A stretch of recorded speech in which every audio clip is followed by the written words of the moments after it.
Well, for months we've been talking about a looming threat of the Liberal government regulating the internet. Actually, for years, if you look at Heritage Minister Steven Guilbeault's mandate letter, that's his job description officially handed to him by Trudeau, point number one is for Guilbeault to push money out to different news, media, and cultural organizations. We know that, the CBC and the media bailouts. But point number two, literally the second priority in Guilbeault's job description, his mandate letter as it's called, is to bring in sharp censorship of comments on the internet. I'm talking about Facebook posts, Twitter tweets, YouTube comments. In fact, the job description itself prescribes that this takedown has to happen within 24 hours and that the penalties should be financially severe. Not a lot of wiggle room there. Well, Guilbeault has been slow walking this, but here it comes now. First in Bill C-10 and a follow-up legislation that has not yet been tabled. Incredibly, there seems to be some resistance, not just from the normally timid opposition, but even from professors, from the media. It's quite incredible. Still, Trudeau and Guilbeault seem to be holding the line. They want to censor the internet, and they know they got to do it before the next election. Joining us now via Skype is our friend Andrew Lawton from The Andrew Lawton Show at tnc.news. Great to see you again, Andrew.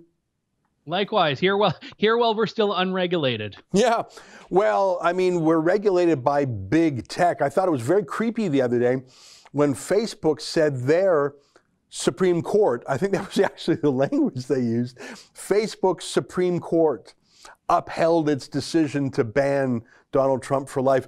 I didn't know that Facebook had a Supreme Court and that it's binding law. Well, they had their own impeachment process too. Yeah, they've impeached him, convicted him, and now he's lost the appeal to the Supreme Court. Amazing that these big tech companies are in so many ways operating like pseudo-states with the amount of power they have now. Yeah, but of course, like, say, courts in China or North Korea, they may have the simulation of a court, but there is only an autocrat who decides. Like if Xi Jinping has an opinion, the Chinese Supreme Court will just do it. Mark Zuckerberg will just do what he wants. It really is an autocracy. It's funny that they are appropriating the language of the state. They are bigger than many states, but let's talk about Canada, because Bill C-10, and there's a second bill on its way, as you may know, that Guilbeault is terrifying in. But let's talk about C-10. Tell me some of the battles in Parliament. It's refreshing to see Parliament actually stand up to Trudeau for once. Give us an update on that.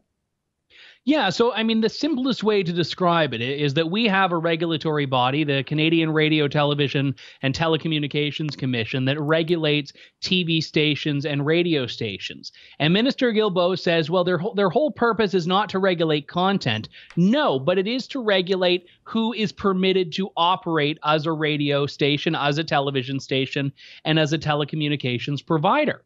And the reason for that is based on infrastructure. There's only so much bandwidth, so to speak. They could call it telecom spectrum. Government has been the one that distributes these things to companies.